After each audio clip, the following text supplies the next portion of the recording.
അവനെ സ്റ്റഡിയാക്ക്, അല്ലെങ്കിൽ അവനെ ഇവിടെ ഇട്ട് വലിച്ചിഴക്ക്.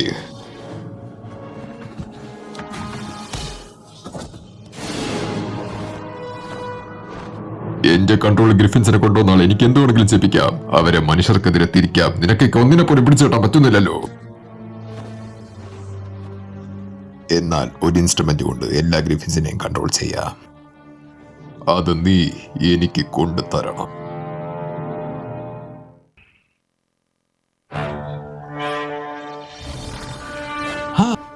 ആർക്കേലും അറിയോ ഈ കരടിയിൽ നിന്ന് എങ്ങനെ രക്ഷപ്പെടാമെന്ന്? വേണ്ട ആർച്ചി, അതിന് വേദനിക്കും. ഒരു നിമിഷം ഗൈസ്, നിങ്ങൾക്ക് ഇതിനെ കുറിച്ച് അറിയേണ്ട എല്ലാ കാര്യങ്ങളും ഞാൻ ഇപ്പം പറഞ്ഞുതരാം. ഒരു നിമിഷം ഗൈസ്, ഇപ്പൊ എല്ലാം കിട്ടും. എനിക്ക് കിട്ടി ഒരു ടെഡി ബിയർ, നല്ല സ്നേഹമുള്ള.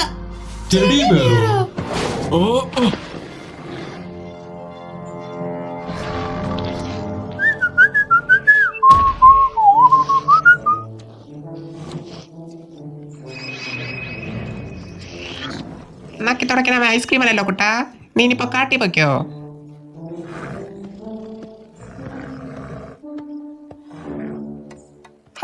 എന്തൊരു തല്ലിപ്പൊളി ദിവസമല്ലേ ഇന്ന്. ഞാൻ നിങ്ങളോട് ചേർന്നോട്ടെ.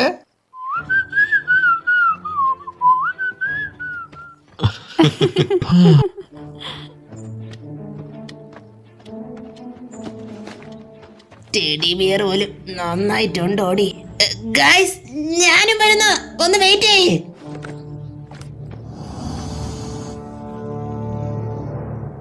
എന്റെ മക്കളെ, ആർഗോൻ ഓഫീസ് എന്ന് പറയുന്ന നക്ഷത്ര സമൂഹം പ്രതിനിധാനം ചെയ്യുന്നത് ജാസൻ എന്ന ഷിപ്പിനെയാണ്. അതേത് സ്റ്റാറാ? നിനക്കിത് ഇപ്പോഴെങ്കിലും വീട്ടിൽ വെച്ചിട്ട് വന്നൂടായിരുന്നു. എനിക്ക് എപ്പോഴും കണക്റ്റഡ് ആയിട്ടിരുന്നേ പറ്റുള്ളൂ. അത് നമ്മുടെ ടീമിന് അത്യാവശ്യമാണ്. അതെ, അത് ശരിയാണ്. ഇൻ കേസ് നമ്മളെ ടെഡി ബെയർ അറ്റാക്ക് ചെയ്തോലോ അല്ലേ? മതിയാക്ക് നീൽ. എന്ത് സുന്ദരമായ രാത്രിയാണല്ലേ. ലേഡീസ്, ജെന്റിൽമാൻ, ഞാൻ നിങ്ങളുടെ മനോഹരമായ ക്യാമ്പ് വിടുകയാണ്. ഓടി മോനെ, നീ എന്റെ ഹെറാൾഡ് ദണ്ട് വെച്ചോ. ഇനിയിപ്പോൾ കരടിക്കുട്ടന്മാര് വീട്ടിൽ വന്നാലോ?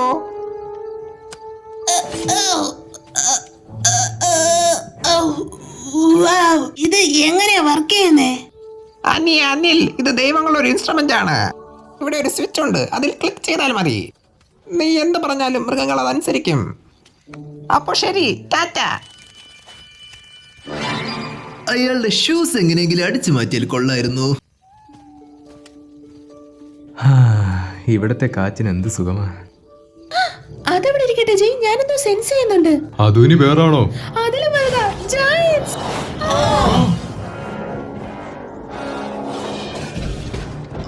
വെക്കേഷന് പോലും സൂര്യൻ തരില്ലെന്നാണോ? നീയൊക്കെ എന്തിനോ വീണ്ടും കെട്ടിയെടുത്തേ? നീൽ ഫൈറ്റ് ചെയ്യ്. ഓ ശരി.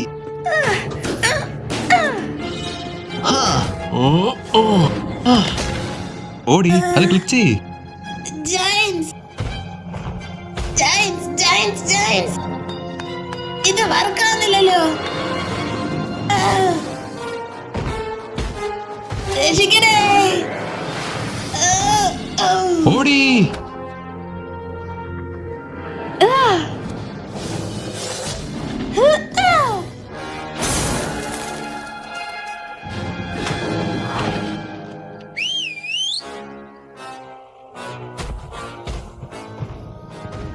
ജയ്, നമ്മളെന്ത് ചെയ്യും? ജയ്, തലയിൽ നല്ല അടികെട്ടിട്ടുണ്ട്. കയറോന്റെ അടുത്തേക്ക് പെട്ടെന്ന് കൊണ്ടുപോകണം. അവനെ തടയ്. ആ ദണ്ട അവന്റെ കയ്യിലുള്ളേ. ഓടി, നിന്നെ ഇപ്പൊ ഇവിടെ നിന്ന് മാറ്റണം. ആർച്ചി, നീൽ സ്ട്രക്ചർ ഉണ്ടോ? അപ്പോ ജയൻസിന്റെ കാര്യം? അതല്ല അത്യാവശ്യം.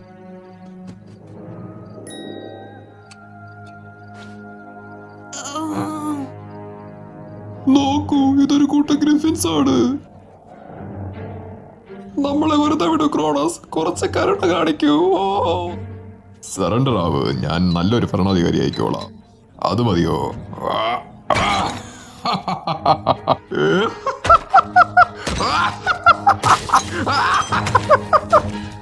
നീ വരുന്നതിന് മുമ്പ് വാതിൽ മുട്ടാത്തതെന്താ? അവസാനം എനിക്ക് എന്താ ഇത്? ഇതിലെന്തോ മിസ്സിംഗ് ആണല്ലോ. എടാ മണ്ട, ഇത് പൊട്ടിയായിരിക്കുന്നേ. ഇതിനിപ്പോൾ പവർ ഇല്ല. എനിക്ക് ബാക്കി പീസും കൂടെ വേണം.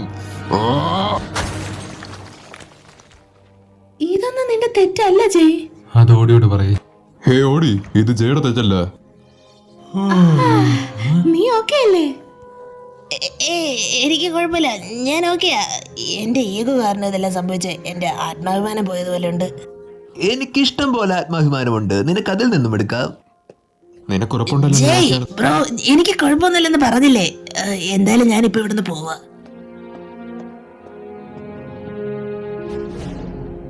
ട്രോയുമായുള്ള യുദ്ധം നിലച്ചു. ട്രോയെ സംരക്ഷിക്കുന്ന മതിലുകൾ തകർക്കാൻ ഗ്രീസിന് കഴിഞ്ഞില്ല. അതുകൊണ്ട് തന്നെ ഒഡീസിയസ് ഒരു തന്ത്രപരമായ പദ്ധതി തയ്യാറാക്കി. ഒരു വലിയ തടിക്കുതിരയെ നിർമ്മിക്കാൻ അദ്ദേഹം ഉത്തരവിട്ടു. അത് എന്നിട്ട് ട്രോജന്മാർക്ക് സമ്മാനമായി നൽകി. ഒഡീസിയസും ഗ്രീസിലെ ഏറ്റവും വലിയ യോദ്ധാക്കളും ആ കുതിരയ്ക്കകത്ത് ഒളിച്ചിരിക്കുകയാണെന്നറിയാതെ ട്രോജന്മാർ ആ കുതിരയെ നഗരത്തിലേക്ക് കൊണ്ടുവന്നു. കവാടങ്ങൾ തുറക്കുമ്പോൾ പുറത്തിറങ്ങി യുദ്ധം ചെയ്യാനായിരുന്നു അവരുടെ പദ്ധതി. എനിക്കിവിടെ ഒരു കരടിയുടെയും ടെഡി ബിയറിന്റെയും വ്യത്യാസം പറയാൻ അറിഞ്ഞൂടാ.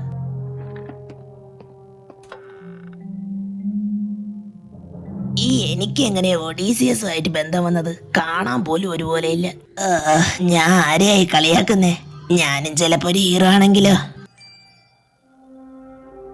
അപ്പൊ ഇനി എന്താ?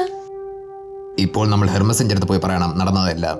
ഇല്ല നിക്കേ, ആദ്യം നമുക്ക് ആ മാന്ത്രിക ദണ്ട് കണ്ടുപിടിക്കാം, എന്നിട്ട് അവരോട് പോയി പറയാം. അതെങ്ങനെ കണ്ടുപിടിക്കാന്നാ? അതറിയില്ല, പക്ഷെ ഇങ്ങനെ ചെയ്യുന്നതായിരിക്കും കുറച്ചുകൂടെ നല്ലത്. ഇത് ഇത്രത്തോളം വലിയ ഇഷ്യൂ ആക്കേണ്ട കാര്യമുണ്ടോ? മിസ്റ്റർ ഹെർമസിന് വേറെ സ്റ്റിക്ക് കിട്ടില്ലേ? ജയ്, നിനക്കെന്താ തോന്നുന്നേ? ആർച്ച് പറഞ്ഞത് പോയിന്റ്, പക്ഷേ അറ്റ്ലാന്റ് പറയുന്നതിലും കാര്യമുണ്ട്. വേറൊരു കാര്യം കൂടെ ഉണ്ട്. മിസ്റ്റർ ഹെർമസ് ഓഡിയെ മാത്രം വിശ്വസിച്ചാണ് ആ സ്റ്റിക്ക് കൊടുത്തത്. അങ്ങനെ പറയാൻ പറ്റില്ല, നമ്മളൊരു ടീമാണ്. മേ ബി നമുക്കൊരു വോട്ടിംഗ് തന്നെ വെക്കാം. അല്ലെങ്കിൽ നീ ഇതിന്റെ എല്ലാം ഉത്തരവാദിത്വം ഏറ്റെടുക്കേണ്ടി വരും. നീല് പറയുന്നതിലും കാര്യമുണ്ട്. നിനക്ക് അങ്ങനെയാണോ തോന്നിയേ? ജയനെ പറ്റിയല്ല, വോട്ടിനെ പറ്റിയ. മാന്ത്രിക ദണ്ട് നോക്കാൻ പോയാലോ? ആരൊക്കെ എന്റെ കൂടെ ഉണ്ട്? ഞാൻ പറയുന്നത് ഹെർമസിന്റെ അടുത്ത് പറയാമെന്ന്. ആരൊക്കെ എന്റെ കൂടെ ഉണ്ട്? ഹെറി, നീ 2 വെള്ളത്തിൽ കാല് ചവിട്ടല്ലേ? അതിനെന്താ, ഇതാണ് ജനാധിപത്യം. ഗൈസ്, എന്താ സംസാരിച്ചോണ്ടിരിക്കുന്നേ? എന്നെ കുറിച്ചായിരുന്നല്ലേ? ആദ്യം നിങ്ങൾ എന്നെ കുറിച്ച് പറയുന്നതിന് മുമ്പ് നിങ്ങൾ അറിയേണ്ട ഒരു കാര്യം കൂടിയുണ്ട്.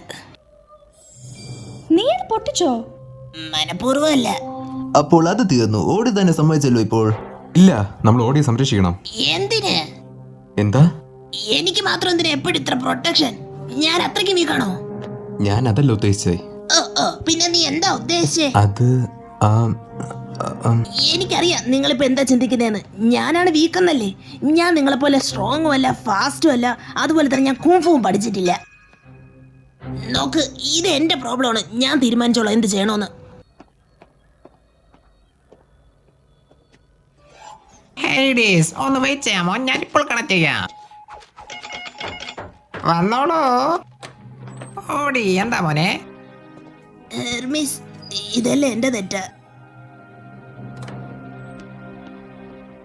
ഹെർമസ്, ഓടി എന്ത് പറഞ്ഞിട്ടുണ്ടെങ്കിലും അത് സത്യമല്ല.